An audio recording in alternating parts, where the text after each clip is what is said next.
right now. We need action. With that, I'm going to bring in Jordan Wyllie, who is from Edinburgh College Student Association, to speak to you today. So I'd like to pass over to Jordan from Edinburgh College. Hi everybody, thank you first of all for coming along today, and thank you to NUS for asking me to come here. Now my chat's not going to be nearly as positive as a lot of the other ones, because today I'm going to shine a light on the truly forgotten students within our colleges and universities. The students who have experienced homelessness whilst trying to forge a better future for themselves, doing everything that society has expected of them, going to college, to university, to enter a skilled job market so that that might provide security for themselves. Sorry. Yes. We as students, we cannot let this go unstood. Society and the system do not treat us as equals. The fact of the matter is we have fewer rights as tenants. We can earn less on average than our co-workers because we have less available hours, and we can be paid less than our co-workers depending on our age. These issues are only getting worse. As people have said, student rent has gone up by 34% in 3 years. Inflation is going up while student income remains essentially the same as it was pre-pandemic.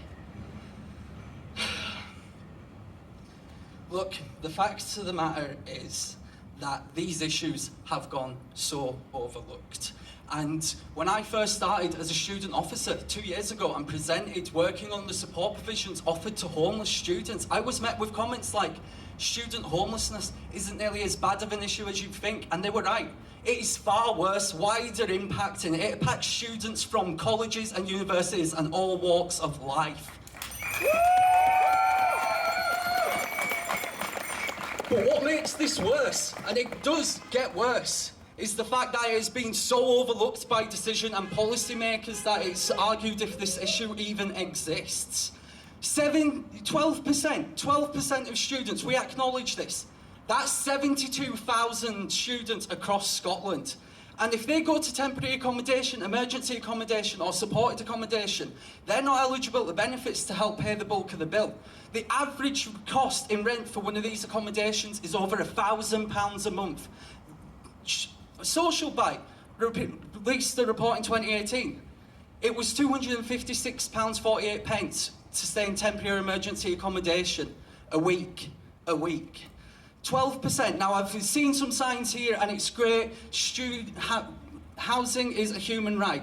But here's the fact of the matter. Students are forced to choose between whether they stay on their course or if they go onto benefits that'll help pay the bulk of the bill for their accommodation. That's 12%.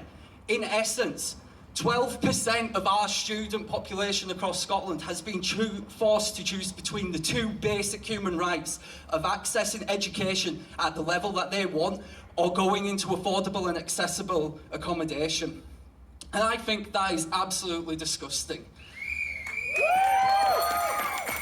So, I think I speak for all of us here when we say we don't believe that any decisions that has been made by policymakers were made in malice to oppress us. But the fact of the matter, if students are having to choose between two rights to education or right to housing, it is still systematic oppression. So what I'm going to say today, I'm going to ask the politicians to think about everything that they have heard today, so that when they go back to do the policies and to re-look into these things, that they'll work with us as they have in the past to try and right this injustice.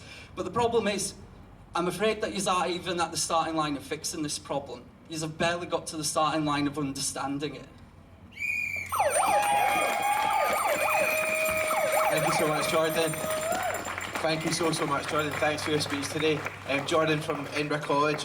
Next up, I'd like to